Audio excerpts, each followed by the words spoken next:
नमस्कार दोस्तों।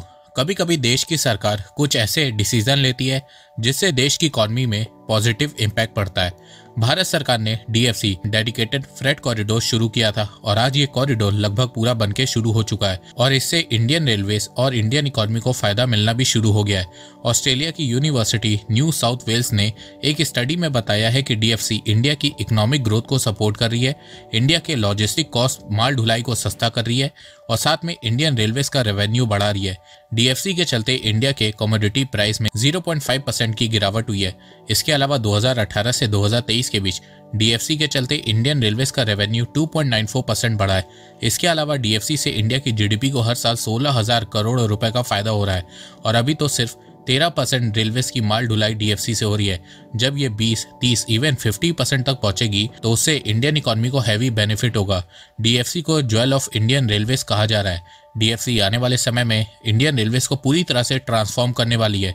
डीएफसी की अचीवमेंट को देख के अब देश में और कॉरिडोर्स को बनाने की बात हो रही है और अब भारत सरकार देश में 3 न्यू डेडिकेटेड फ्रेट कॉरिडोर बनाने का भी प्लान बना रही है। दुनिया भर के बड़े बड़े इकोनॉमिस्ट का मानना है कि अगर किसी भी देश की इकोनॉमी को आपको आगे बढ़ाना होता है तो सबसे पहले आपको उस देश का इंफ्रास्ट्रक्चर और ट्रांसपोर्टेशन सिस्टम को स्ट्रॉन्ग करना होता है, जिससे गुड्स को ट्रांसपोर्ट करने में आसानी हो, कॉस्ट कम लगे और सामान देश के किसी भी कोने में जल्दी से पहुंच जाए।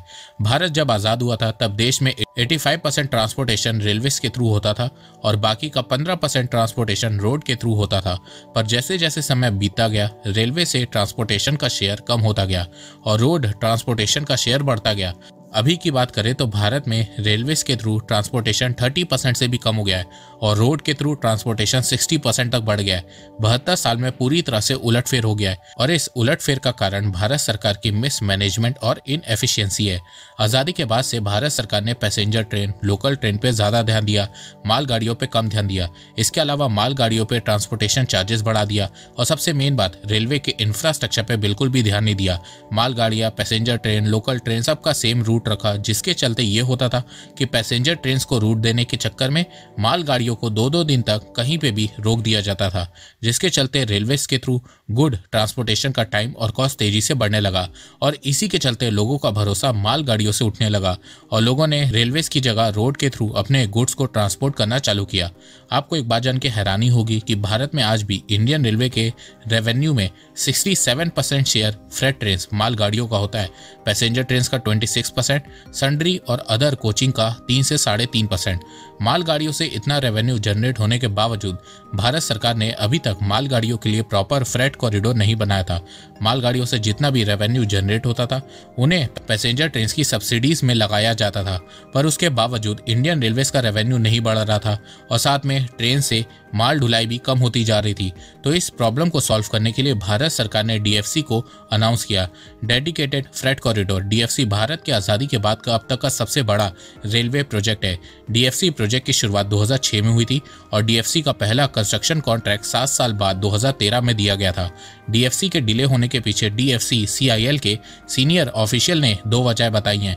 एक तो जब 2006 में ये कॉरिडोर पास हुआ था तब उस समय की सरकार ने लैंड एक्विजिशन प्रोसेस बहुत स्लो रखा था, जिसके चलते 2014 तक सिर्फ 88% लैंड ही कॉरिडोर के लिए एक्वायर हो पाया था। दूसरा रीजन सीनियर ऑफिशियल्स ने कैपिटल एक्सपेंडिचर बताया है। सीनियर ऑफिशियल्स का कहना है कि 2006 से 2014 तक सिर्फ 4,000 करोड़ रुपए इस कॉरिडोर के लिए यूज किए गए थे, जिसके चलते इस कॉरिडोर पे काम बहुत स्लो हो रहा था। पर 2014 के बाद इस कॉरिडोर को बनाने में अब तक 94,000 करोड़ रुपए खर्च किए जा चुके हैं, जिसके चलते ये कॉरिडोर 90% कंप्लीट हो चुका है और ऑपरेशनल भी हो गया है। डीएफसी में अभी 2 कॉरिडोर को बनाया जा रहा है। ईस्टर्न डेडिकेटेड फ्रेट कॉरिडोर, जिसकी टोटल लेंथ करीबन 1873 किलोमीटर है, ये कॉरिडोर बन के ऑपरेशनल भी हो गया है। इस कॉरिडोर को पंजाब के लुधियाना से कोलकाता के पास दानकुनी तक बनाया गया है। ये कॉरिडोर भारत के 6 स्टेट के एरिया को कवर कर रहा है। वेस्टर्न डेडिकेटेड फ्रेट कॉरिडोर की लेंथ 1504 किलोमीटर है। ये कॉरिडोर भारत के 5 स्टेट के एरिया को कवर करेगा। ये कॉरिडोर गुजरात के कंडला, मुंद्रा समेत सभी मेजर पोर्ट से जुड़ा हुआ है। इस कॉरिडोर की मदद मदद से कोई भी सामान दिल्ली से भारत के किसी भी वेस्टर्न कोस्ट के मेजर पोर्ट तक 24 घंटों के अंदर पहुंच जाएगा। मौजूदा समय में रेलवे के थ्रू 2 से 3 दिन लग जाते हैं।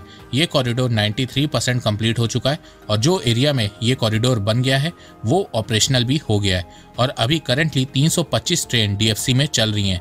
ईस्टर्न और वेस्टर्न डेडिकेटेड फ्रेट कॉरिडोर के कंप्लीट होने के बाद अब मोदी सरकार देश में गोल्डन क्वाड्रिलेटरल बनाना चाहती है ताकि भारत की 4 मेजर सिटीज मुंबई, दिल्ली, कोलकाता, चेन्नई आपस में कनेक्ट हो सके, क्योंकि इन 4 सिटीज के रूट से 58% फ्रेट रेवेन्यू जनरेट होता है और इसके लिए मोदी गवर्नमेंट देश में 3 नए फ्रेट कॉरिडोर बनाने का प्लान कर रही है। ये 3 नए कॉरिडोर से भारत में कार्गो ट्रांसपोर्टेशन को बूस्ट मिलेगा और साथ में रेल कंजेशन कम होगा। इन 3 न्यू कॉरिडोर की लेंथ 4300 किलोमीटर होगी और इनको बनाने में 2 लाख करोड़ रुपए खर्च होंगे। 3 नए कॉरिडोर का पहला कॉरिडोर ईस्ट कोस्ट कॉरिडोर होगा जो खड़गपुर वेस्ट बंगाल से तेनाली आंध्र प्रदेश तक होगा। इस कॉरिडोर की लेंथ 1115 किलोमीटर होगी। ये कॉरिडोर भारत की मिनरल रिच स्टेट बंगाल और उड़ीसा को कनेक्ट करेगा और इस कॉरिडोर से कोल, आयरन, फर्टिलाइजर की इंडस्ट्रीज को फायदा होगा। दूसरा है ईस्ट वेस्ट कॉरिडोर जो पालघर महाराष्ट्र से आंदाल वेस्ट बंगाल तक बनाया जाएगा। इस कॉरिडोर की टोटल लेंथ 2268 किलोमीटर होगी।